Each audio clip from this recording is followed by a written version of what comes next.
નમસ્કાર દર્શક મિત્રો, પાવન ન્યૂઝમાં આપનું હાર્દિક સ્વાગત છે. હું છું પ્રવીણ મીડિયા. અત્યારે આપણે ભચાઉ તાલુકાના બંધડી ગામમાં છીએ.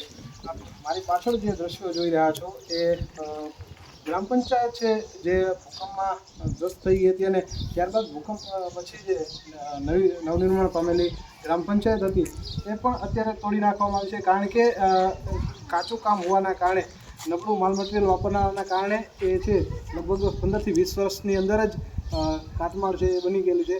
આપ જોઈ શકો છો દ્રશ્યો. આ લોખંડ છે એમાં વાપરવામાં આવે છે, લોખંડ પણ સડી ગયેલું છે અને કાંકરીટ રહેતી છે એ પણ સિમેન્ટનું નબળું પ્રમાણ વાપરવાના કારણે એ પણ પૂરેપૂરું છે એ તૂટી ગયેલા હોવાના કારણે આ પંચાયત છે અત્યારે તોડી નાખવામાં આવી છે.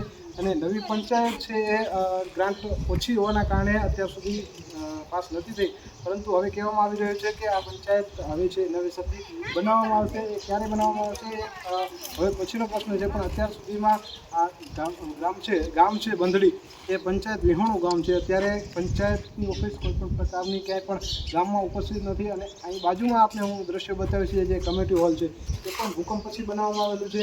એને પણ ઓછામાં ઓછા 20 વર્ષ જેવું થઈ ગયેલું છે. જોઈ શકો છો લોખંડ છે. કેમેરામેનને કહીશ કે નજીકમાં આવીને બતાવશે દ્રશ્યો. આ લોખંડ છે એ પૂરેપૂરું સડી ગયેલું જોવા મળી રહ્યું છે. આપ જોઈ શકો છો આ જંગ લાગી ગયો છે લોખંડમાં. અને કોન્ક્રીટના જે સીલ ભરવામાં આવેલા છે, લેન્ટર, એ પણ પૂરેપૂરા તૂટી ગયેલા જોવા મળે છે.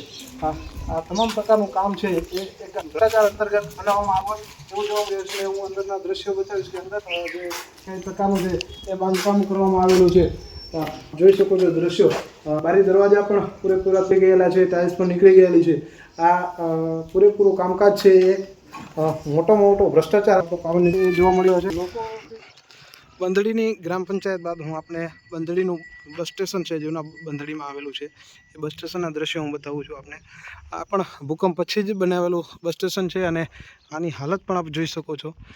હમણાં થોડા સમય પહેલાં આ બસ સ્ટેશન છે એ કલર કામ કરવામાં આવ્યું હતું, જે આપ જોઈ શકો છો. યો બાઇક દ્વારા આ કલર કામ છે એ કરવામાં આવ્યું છે. અને આપ અંદરના દ્રશ્યો પણ આપને હું બતાવી દઉં. જોઈ શકો છો પૂરેપૂરી છતનું લોખંડ છે એ સડી ગયેલું છે અને છતનું સિમેન્ટ છે એ નીચેના ભાગમાંથી પૂરેપૂરું સિમેન્ટ છે એના પોપડા પડી ગયેલા છે. ઉપરનો જે ભાગ છે લોખંડની ઉપરનો એ ભાગ ઉપર જ છત ટકેલી છે અને લોખંડ આપ જોઈ શકો છો પૂરેપૂરો લોખંડ સડી ગયેલો જોવા મળે છે. ત્યારે આની અંદર કેટલો મોટો ભ્રષ્ટાચાર જોવા મળે છે. કારણ કે અત્યારે દરેક ગામમાં બસ સ્ટેશન છે એ બનાવવામાં આવેલા છે અને એ અલગ અલગ કંપનીઓને છે એ કોન્ટ્રાક્ટ આપવામાં આવેલો છે.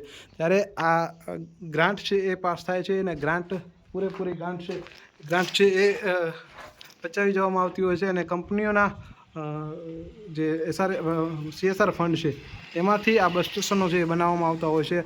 અને એના બિલો છે એ પાસ કરાવી અને ગ્રાન્ટના પૈસા છે એ પચાવી જવાતા હોય છે. આપ જોઈ શકો છો બંધડીનું બસ સ્ટેશન છે અને એની હાલત આપ જોઈ શકો છો.